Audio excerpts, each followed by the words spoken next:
Let's explore sexuality from the paradigm or through the phenomena of feeling alive in attraction, and either by the time of getting closer together or after a couple of sexual encounters, feeling hesitant, feeling numb, feeling ambivalent, or feeling hurt, or feeling decreased arousal and kind of a distinct instinctive separation, or perhaps dissociation emotionally, or from one's own body or the situation. And this is quite common. It's very common in Western marriages. It's very common in, I think, most of modern dating. And to look at this, I first want to bring up the fact that the greatest sexual organ is the brain. The peak sexuality always happens at a psychological level. And this is a little bit ambiguous because the physiology influences thoughts and feelings influence the degree of sensitivity in our physiology. But one of the things that's definitely clear is that for us to have a peak physiological experience, it has less to do with physical manipulation and more to do with the state that we're in as that physical manipulation takes place.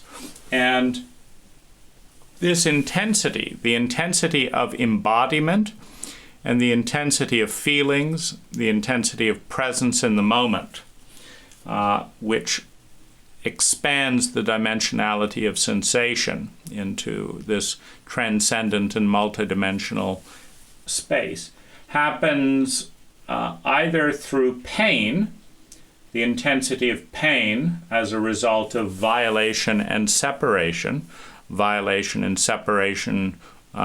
towards and with oneself, violation and separation towards the other, violation and separation from one part of the psyche to another, either externalized or internalized, or from the intensity that comes from love, leading to trust, leading to vulnerability, leading to presence and embodiment, leading to minute awareness, leading to the sex of beauty, the sexuality of a transcendent, multidimensional experience. And so sex of an intense nature can take place through violation or through beauty. The next thing to look at is the integrated system of heart, mind, and body, meaning every healthy individual has a strong connection between touch and feelings, between feelings and thoughts, between thoughts and touch. If you generally think that someone is terribly unattractive and unsafe, for example, one does not touch, so there's an obvious connection. If one touches, it's a very intense, dense experience. It's the densest form of human interaction, touch. One can interact mentally and emotionally, but the densest form is in touch. And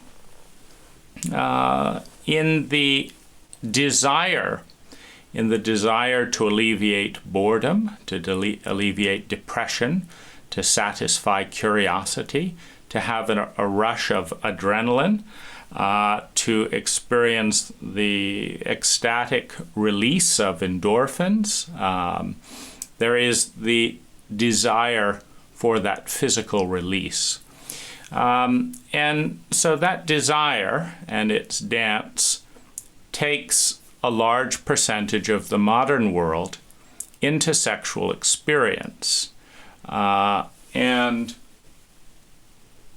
this is the path of the masculine towards the feminine. It's starting with form, meaning sex is an accelerant psychologically and physically. And so starting with the act of sex induces in a healthy human being deeper felt mental and emotional connection. And so when we start with the masculine and the form and move into the emotion, the question is how intense and what region of the emotions. A more complex way of saying that would be to what terrain within the inner psyche do we open up to through the sexual experience. And sexuality is very much like a Rubik's Cube. If you turn something this way and then do that at this moment and then do this in this way and then do this with this intensity, it opens a door.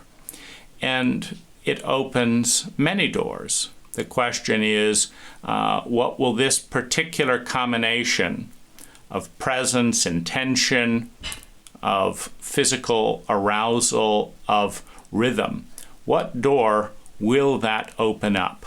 Because in a healthy human being that is integrated with their body, a change in the body creates a change in the psyche, most notably in the location of our attention.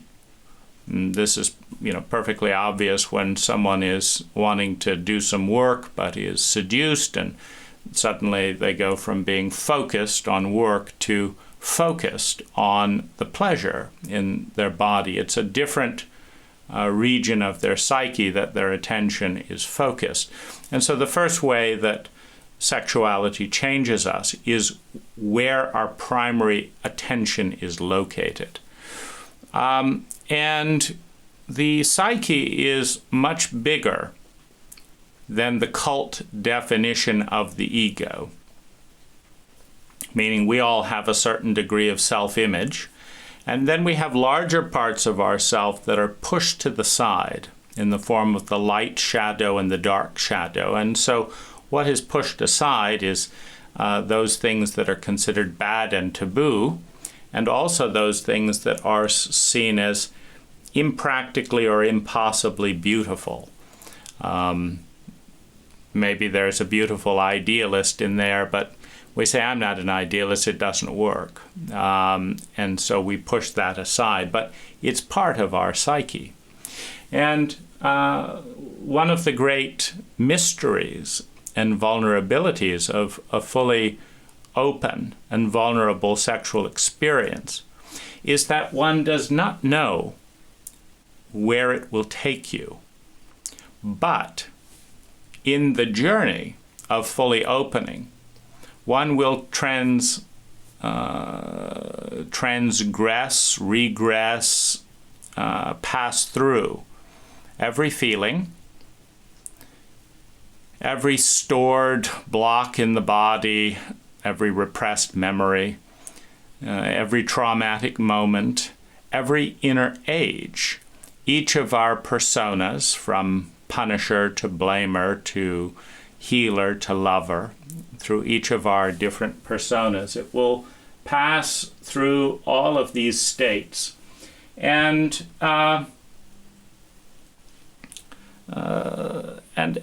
this creates a crisis because our culture has not trained us to honor large regions of our own psyche. And the dishonor begins with denial. That's not real, that doesn't exist. And it continues with illiteracy. If it does, we don't know how to deal with it. And thirdly, with a value diminishment. Even if we did know how to deal with it, it isn't important. And in this way, we have a relationship of violation and abuse with large regions of our own psyche, reinforced by cultural memes. And the question is, meaning there's an ever unfolding energy of sexuality and openness that is available to us. And it is a doorway to divinity in the sense that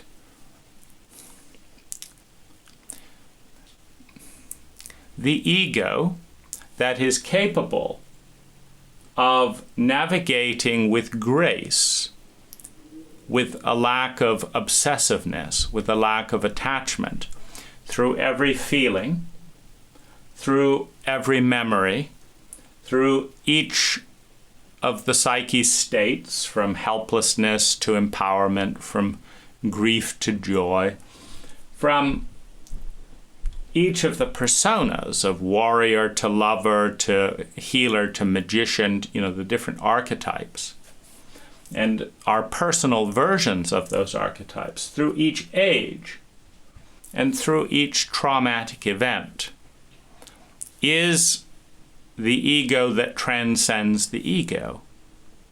It is a transcendent state which is much closer. It's a bigger piece of the divine pie than the ego that says, this is me and I'm scared of that and I never want to do that and I don't want to touch that and that bit over there is terrifying and I want to forget this and is in an inability and thus staying in a relatively small region of the psyche with fear and judgment blocking its movement. And so when the ego is unable to honor with presence, with love, with healing, with acceptance, regions of its own journey, as sexuality opens up, the things that rush forward to be dealt with are those things that are most repressed, most that are blocking as much energy, because sexuality is an opening, it's an accelerant, it's an accelerating pattern of interaction. And so feelings do lead to action, and action does lead to feelings. In this case, the act of having sex leads to a changed psychological state. And this brings up the first choice, to embrace that part of us or to run away. And in the running away from the event, one of the easiest things to do is to disconnect with the lover who is inducing the state or the region within the psyche that one is unable to honor, one is unable to deal with without fear, without confusion, without trauma, without shame. So disconnect from the lover. The next is to disconnect from the activity, to block more sexuality, and in doing so possibly disconnect from the lover, because if one lover embraces and opens the terrain in you and in them, and you block yours, that's going to create a certain amount of pain as they lose the part of you that you've blocked, and as they hit the wall of your barrier to connect with them. And so in this situation, they may leave, because it's painful they were drawn to the flow, but now they're hitting a wall. And when the wall is the primary goal, the wall is often covered by denial. So they're hitting a wall, but you say, well, why am I hitting a wall? And they're saying, oh, no, there's no wall there. I'm just a little tired. I'm just really busy. And so there's no way to work with it. If there is a mixed response and a sincerity around navigating through the terrain, then one might say, well, I'm hitting a wall, and what I need is to be held. And the primary kind of mathematical formula that is in play in this domain is that sex in a given way with a given person will open up a certain state. And that state will be a mental emotional state, with, of course, all the physiological changes that go with that state.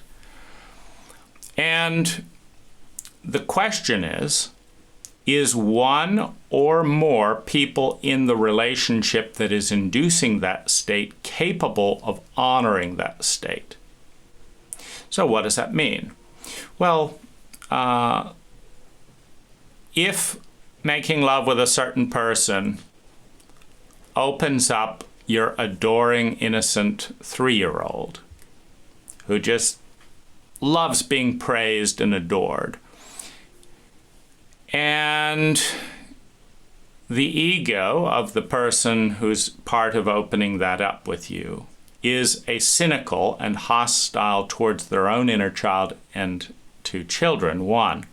And 2, you don't know how to really love. There's a part of you that judges and has internalized the judgments in the culture that say, well, that's childish. So if you're judging what you're feeling and doing as childish, and your partner has a cynical disdain, then the 3-year-old that emerges into the terrain is met with indifference and hostility, which will, of course, snuff out the 3-year-old and their joy. Their joy will turn into unlovability, into pain, into hurt, unless one or both people is able to hold space for what she needs. And what a 3-year-old needs is different than what a 5-year-old. What a 3-year-old in grief needs is different than what a 3-year-old in joy needs. What a 5-year-old remembering this needs is different than what a 5-year-old remembering this other needs.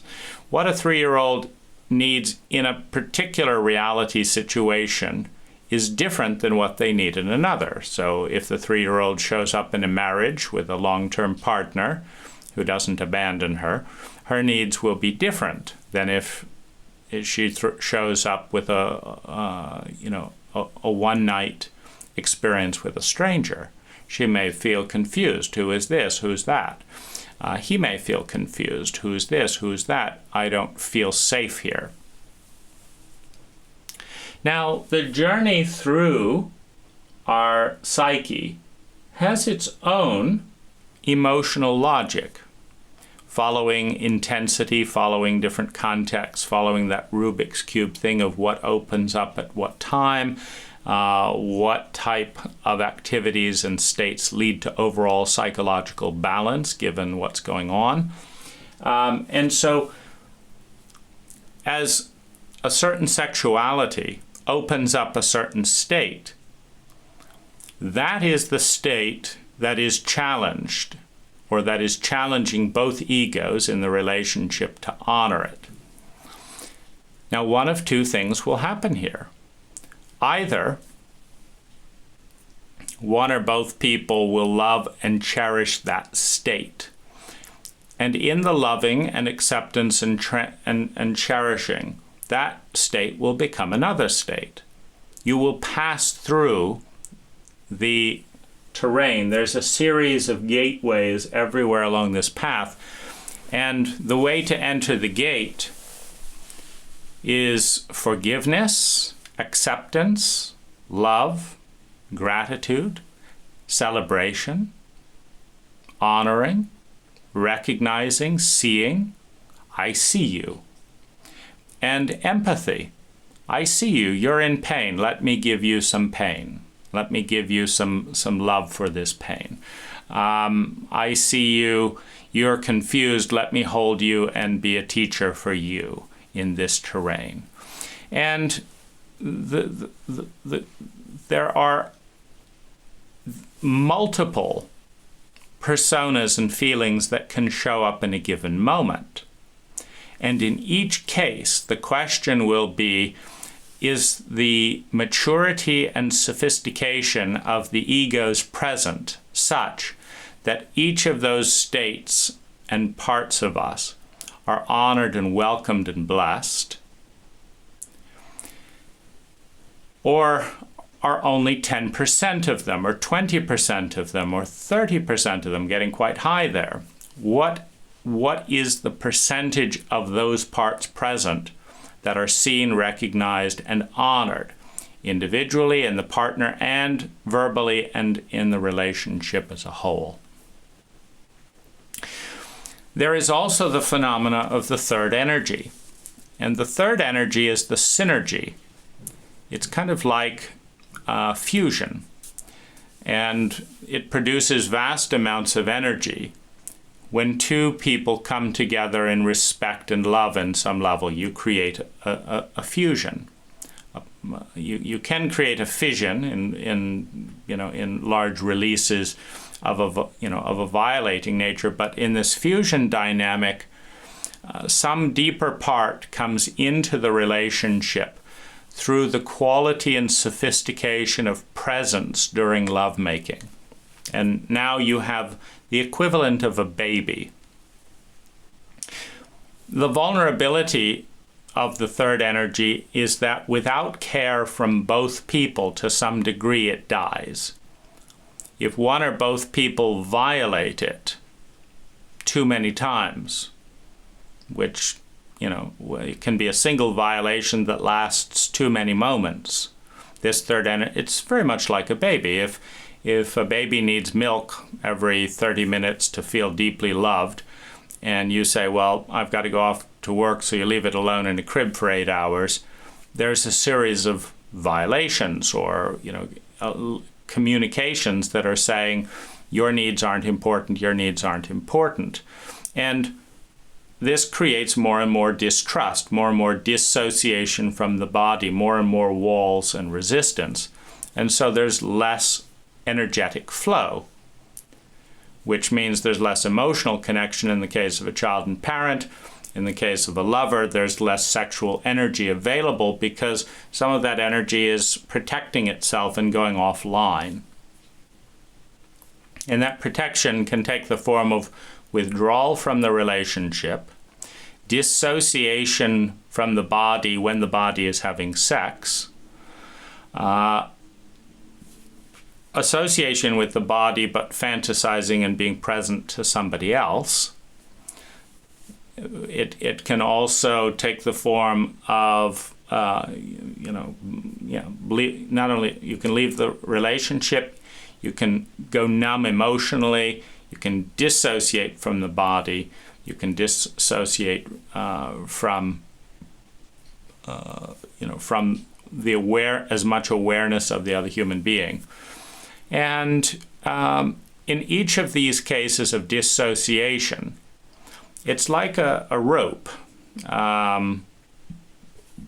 where this bit of the rope isn't included, and so it removes itself.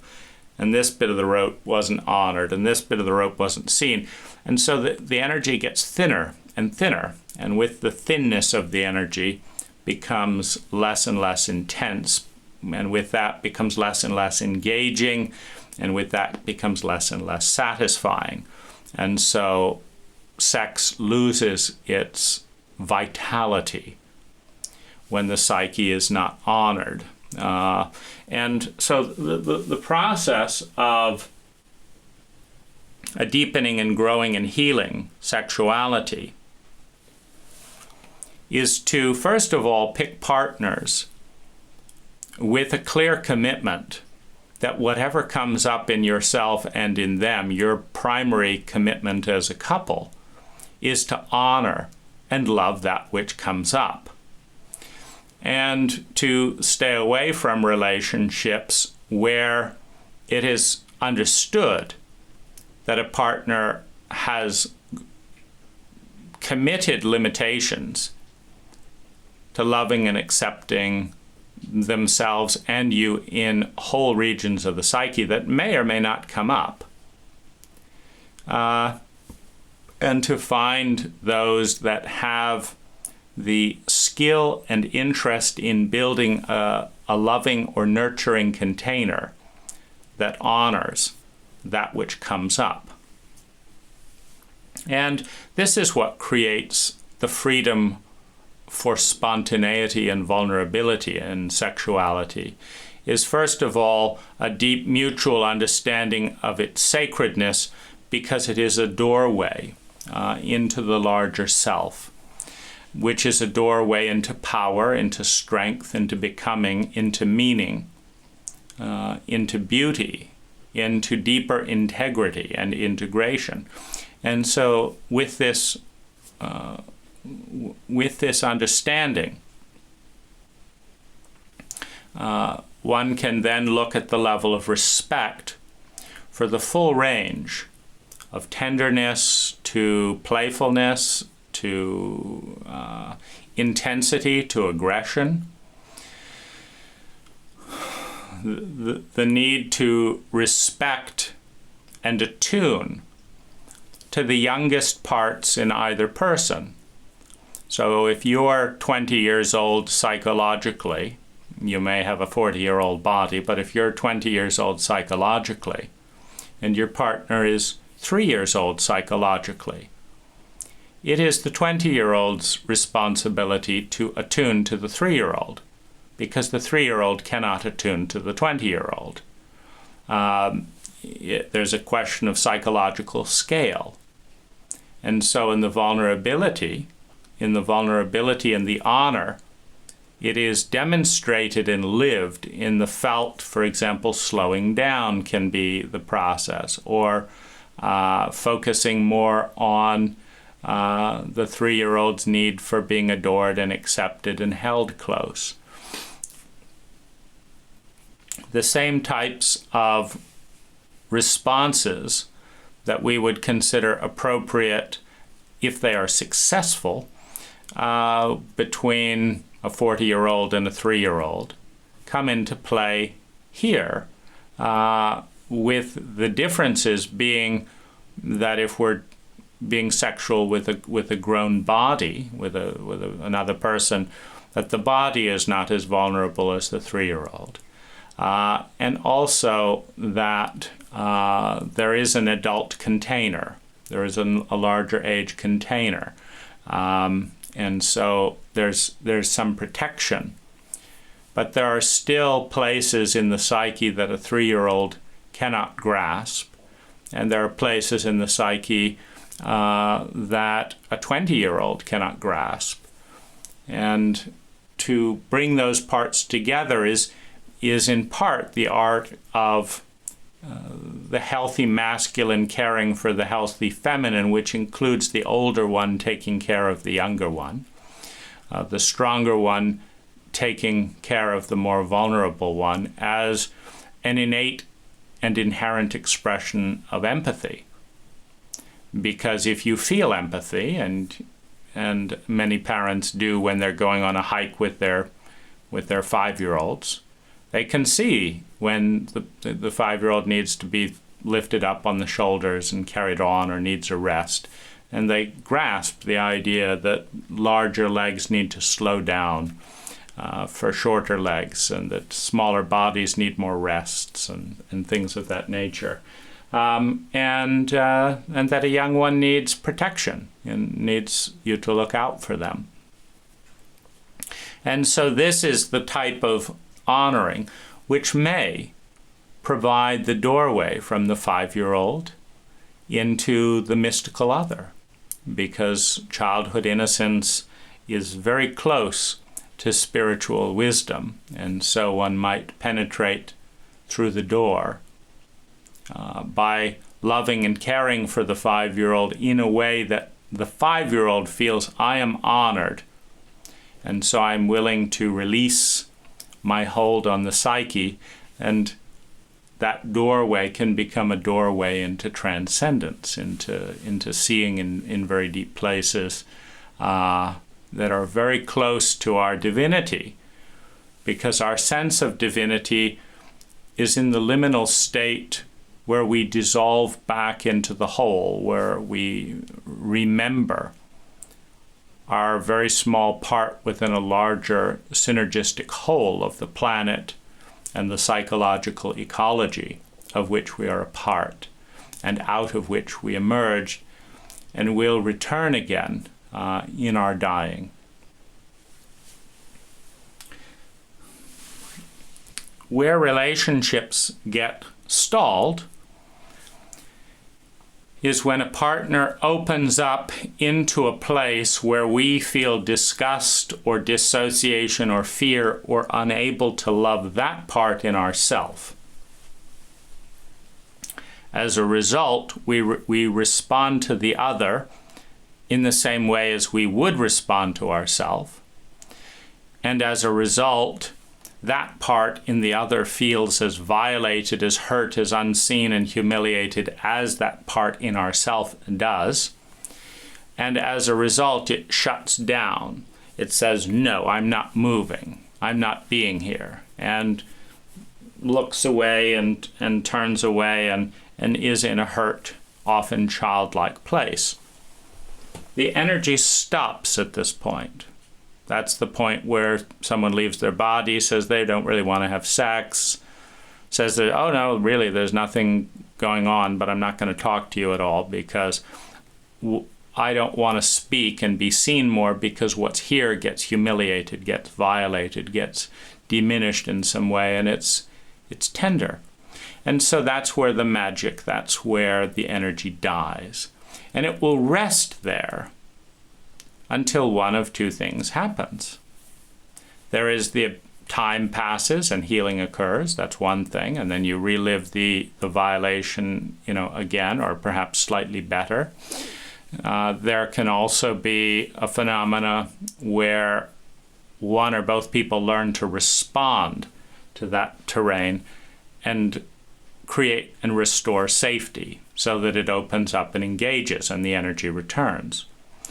If the energy returns, though, it will continue this journey because it is the flow through the psyche that contains 80% or more of the sexual dimensionality that can make sexuality a transcendent, a sacred, a mystical experience. So, what does one have to be in order to be a great sexual partner? One has to understand one's entire inner ages and do so with compassion and attunement and empathy. That's one thing. One has to understand the full personas and their balancing role within the psyche, their positive and their potentially negative role within the psyche, as they are met and engaged with or denied, shamed, and excluded from the table. One must also be familiar with all of one's memories and be able to have empathy and understanding for the self, which often releases empathy and understanding for others in that same domain. And in that, one is able to honor, to see and be changed by and empathize and love and thus change. In that way, there being no participants. To open up to pain and not respond is a sociopathic expression that the world is not safe outside for this part to come forward, which is one of the reasons why if you communicate that you're in pain and a partner turns away or says nothing and doesn't respond with empathy, then they are not qualified to deal with that terrain in the psyche, which means they're not qualified to be lovers if lovemaking with them opens up that quality of the psyche. Because we are much bigger than our ego, there are transcendent energies in the body and in the larger psyche that can touch and open us with the fullness of who someone is. But they may have a very scared, traumatized ego overlay on their psyche that does nothing but violate and run and hide from these parts of themselves and also these parts in others. And thus the energy supports the opening, but the words and the behavior and the facial expressions violates that which is opened, creating a somewhat schizophrenic relationship that will cause pain and confusion. Because one part of the self is loving and opening up another part, and the other is violating and ignoring it and diminishing it. And one of the things is that culture gives birth to the general template of the ego, which then can be amended and edited. And so what the culture honors, generally individuals honor. And so what one honors in oneself, one can honor in another. And this is one of the reasons why going to another culture is one of the medicines for healing an inability to honor a certain part of the self. I find tremendous healing in Thai culture, where emotional states are honored at a significantly higher and more respectful level than in the United States, by a factor of at least 7. So at least a 700% increase in emotional honoring leads to a dramatic increase in emotional opening. As I learn from Thai people who relate to me how to treat myself the way the Thai treat these parts of me, then I become a safer person to myself and more able to sustain that particular energy or positive relationship with that area of myself when I leave Thailand. If I don't internalize that and advocate for that part of myself when I leave, then that part of me blossoms in Thailand and then curls up in a corner when I get back home, because no one, including me, knows how to honor it there. And so one of the phenomena of rejection, violation, and refusals of empathy is shame. And shame destroys sexual energy. It is a traumatic, numbing, and dissociative event. And so shame will shut down sexuality, as will the fear of shame, as will pain and the fear of pain. And so we get around this phenomena in a couple of ways. One is if there's a strong need for sexual release, possibly as a pain management strategy, and in that sense addictive. The other way to forge the intensity is through pain. And one can abuse oneself, or one can abuse another, or one can identify with the abuser in the other abusing oneself and get the rush of power, etc. So violating oneself and going down the path of pain, be that with BDSM, be that with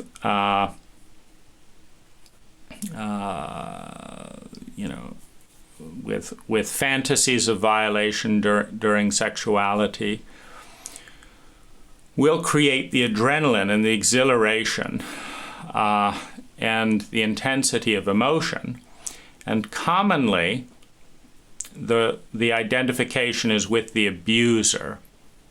Commonly, the identification is with the abuser if one is being violated. One doesn't feel I'm violating myself. There's, for example, in rape culture, there's a sense that I'm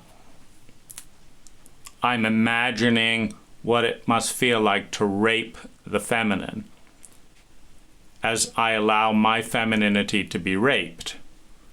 And I'm talking in role play, etc., that there's a sense of release. And the benefit of going into these domains is that pain wakes one up and gives a chance to learn about the dark places in the psyche. We become conscious of them through joy, through enthusiasm, etc., but also through pain. And so if pain is used as a wake-up to then learn about that terrain and move into alignment so that pain becomes joy, then you have a very sustainable sexuality that never runs dry. It gets more and more exquisite with time. And because most of it is psychological, the fact that one doesn't have a 20-year-old body is irrelevant. At 60 or 70, you can have a much more intense psychological relationship if by that time you have learned and earned and taught your partner to love deeply and honor and celebrate the full terrain of inner ages and that terrain within the psyche. The other path being pain, and with pain, the more we hurt some part of our body or our psyche or allow it to be hurt, the less it wants to be present. And so there's this phenomena of hedonic adaptation where the first time a single whip might have gotten you an orgasm. But then eventually you get to this place, if you're not learning and growing and integrating in as things become aware, you reach this point where you have to be, candle dripped and, the most powerful vibrator's got to vibrate you for 35 minutes. You got to have 30 strangers around you. You've got to have an element of risk, and then you can just get off. You can barely get off. And then the next time it's 60 people or in a public bus or something, and then you can get off. Or it has to constantly change, of a nature, because the parts of us that experience that there's a pleasure, meaning in some sense there's a connection between our dark beliefs. For example, if we believe we will never be loved, if we believe that we will never have what we want, if we believe that we will never be as innocent and valuable or acceptable as this other person, and there's nothing we can do about it because that's our belief, and the outer reality seems to support that, at least for now. Then you have a phenomena of jealousy for what we want that we can't have, a phenomena of helplessness, a phenomena of revenge, a phenomena of hurt and anger, or of different things, and these beliefs can mutate in a variety of different ways. For example, someone who might, in our culture, be given a derogatory name of some kind for being sexual or sexually promiscuous, might, for example, understand that they're not, in the culture's term, marrying material, but they can still be valuable. They're not valuable enough to be marrying material, but they can still be valuable in other ways. For example, seducing married men and arousing married men in a way that all those people that are better than them in the belief structure are afraid and then there's a satisfaction in that. But it has a very short life, meaning once the wife is betrayed, then there's the need to betray someone else, because the belief is that one couldn't have that deep love. If one really believed one could have that deep love, then one understands that violating that kind of deep love doesn't make any sense. It's not constructive. It's not scientifically intelligent, because that's what you're trying to create, and there's no need for violating it. You just go and create it. But when there's this deep perception and feeling that I'll never have that, then there can be a goal, well, at least no one else will have it either. I will destroy as many people who have that. But once you've done that, you still believe you can't have it. So even if the person is interested in you, you don't trust it. Or you stop opening up and shut down, or maybe you feel guilty and shame and don't accept that part of yourself. So even if the person wants to open to that kind of love, you then block it off and push them away, and then you go back consistent with your belief and violate in some other relationship. And so this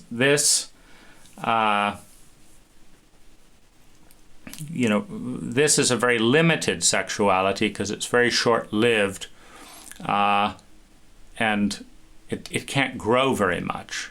Its primary purpose is to break things down as opposed to grow things very much. And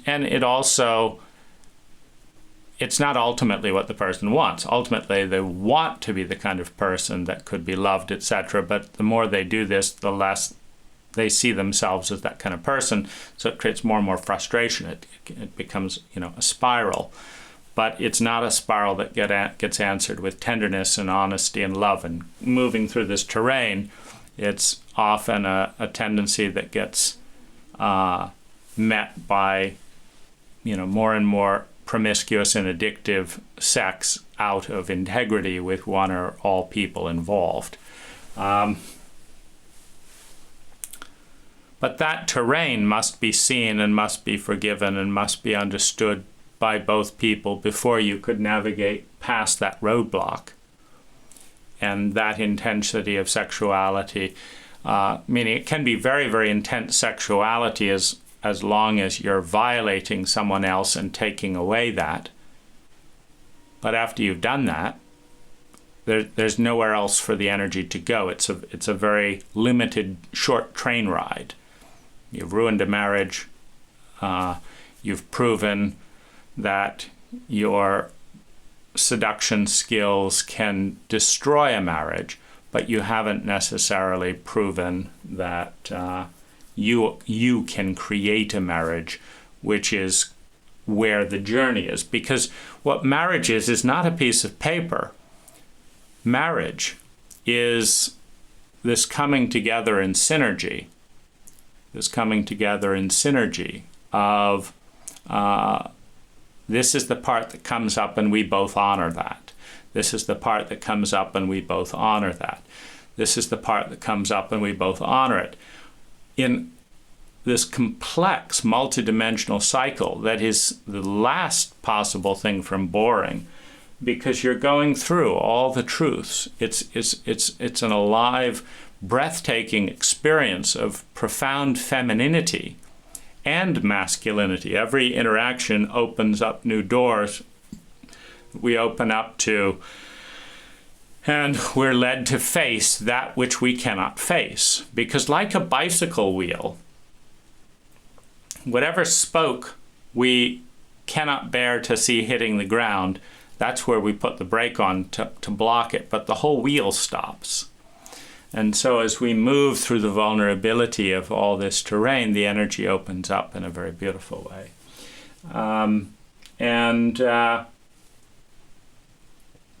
some of these states and some of these personas need a different lifestyle than the modern lifestyle.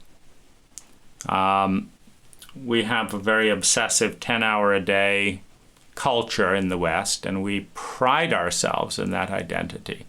But just like a baby needs milk every 2 hours, some of these emotional states need milk every hour, either because one person is able to truly bring that presence into their work so that it's being tended to, or that the couple that's eliciting those states is spending time every 2 hours in a way that renews and deepens the honoring of that part, which means letting go of the culture in areas where the culture doesn't support the ritual and the protocol necessary to deal with something. If sexuality, for example, induces two-year-old traumatic terror, and the person regresses to a 2-year-old memory, and you say, I've got to go to work, that is a dishonor, particularly when your partner doesn't have the trauma literacy and ability to take care of that on their own. They will associate you with the person who takes them into psychological terrain that they don't know how to deal with without their life falling apart, or don't know how to deal with it all. And so you're the bad one. You're the one that induces this pain but doesn't respond to it. And so that will lead to defense and barrier and a reduction in the dimensionality of sexuality and love and the whole relationship. Because that's the point of pain. It's to alert you that one or both people present does not know how to love and hold the terrain that's present. And the correct response to that is to either put up barriers so that there's less impact. Meaning, if someone is swinging a baseball bat around and doesn't know how to avoid hitting you, it's appropriate to put up a mattress. They may not be a bad person. They may just simply be unregulated and not know what they're doing. But you don't just stand there raw and get a bloody face and head. You put up a mattress and you mirror and dialogue until they know what they're doing, and you can put down the mattress. But as long as a mattress is between you, the flow of energy is not going to be particularly dynamic and exciting. So at each moment of our lives, with each person and with each action and state and location, certain parts of us will emerge. We will give conscious birth, meaning that part is within us as a probability or as a reality, and we will give conscious birth to that part. As that part is born, it experiences varying degrees of grace versus violation. To the degree that it is violated, there will be pain and fear of pain and trauma, and to the degree that there is that, there will be a sense of putting up walls or dissociating, and the magic will disappear. And the magic will not reappear until either you go off with another person who takes you into terrain that you know how to deal with. Maybe you know how to deal with silly, fun teenager terrain. And so you spend time with this person who evokes silly, fun teenager energy, and you don't have a problem violating that part of yourself. And maybe both of you have blocks up that stop you experiencing any other part of your psyche. And so it's safe, because you refuse to move into those areas that neither of you know what to do with. But this will in time get boring, because there's not a lot of flow. There's not a lot of intensity there. And so some will compensate for that boredom with variety. And also some will deal with the fact that different people can hold space with honor for different things with variety. For example, one partner might hold deep tenderness. The other person might allow you to talk about anything with honor and not feel ashamed of what you said. This person might be very silly and playful to play with. And this person might be a deep intellectual and you can talk with and have good negotiation and clear, conversation with. And so you're meeting within different containers the ability to be one's full self. So that's one option. And The other option is, of course, to have one-night stands and run away before the conscious mind can violate the terrain the next morning. In other words, whatever is opened in the evening in the lovemaking is whatever is capable of being opened.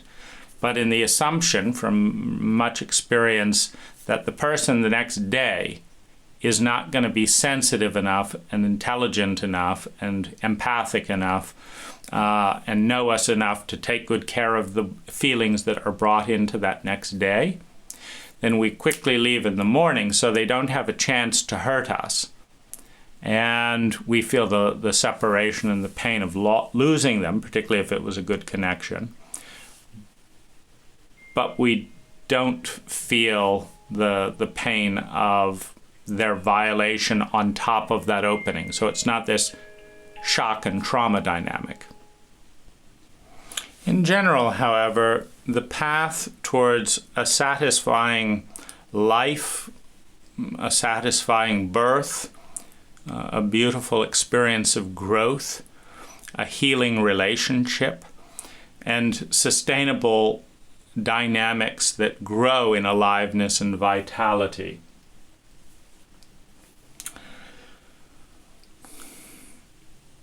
There needs to be a shared honoring of the third energy that emerges in any positive and meaningful relationship, and a continual process of learning to love ourselves at deeper and deeper levels so that we can learn to love our partners in the same terrain with their unique flavor of that love at deeper and deeper levels, so that our partner will keep opening doorways into transcendent states that are not only ineffable, but they are infinite in their variety and possibility.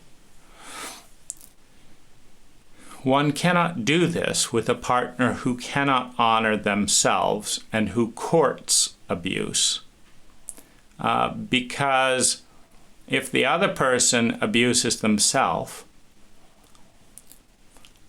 it doesn't matter the fact that you may be safe in some sense, because, for example, some of this terrain in the inner child and the inner adolescent, they will not show up to be met with the barrage of hatred from the individual that's hosting them, even if there's a lot of love waiting in the relationship.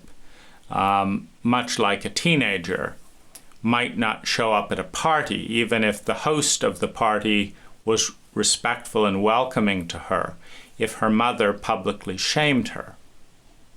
And so all it takes to shame a teenager in a loving relationship when she's present in your body is to say, isn't she silly, or what a ridiculous thought, or I'm sorry, I'm so dumb, or something like that, that the adolescent inside hears and says, I've been publicly humiliated in front of someone I'm attracted to by my mother, by my internal critical parent and energy, and now I can't show my face again because I feel so much shame. And you may be treating me nice over there, but I don't treat myself nice.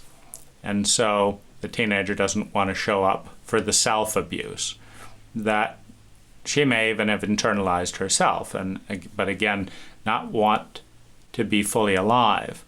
And the difference between a humiliated, fearful, and shameful teenager and a proud and passionate teenager is an incredible difference in passion and presence and intensity and enthusiasm, which is missing in so much of our Caucasian, Western lovemaking, as a majority that does a good job of nurturing the factory worker persona, but a terrible job of nurturing the spontaneous transcendent persona, or some of the other places.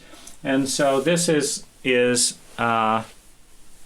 points of data that can allow one to diverge from one's culture, or celebrate the culture of honor, to embrace the full psyche, and to embrace lover relationships that go on a journey, sexually or otherwise, towards opening up to deeper and deeper places in oneself and in the other, and in doing so feeling richer and richer each step of the way. Enjoy the journey.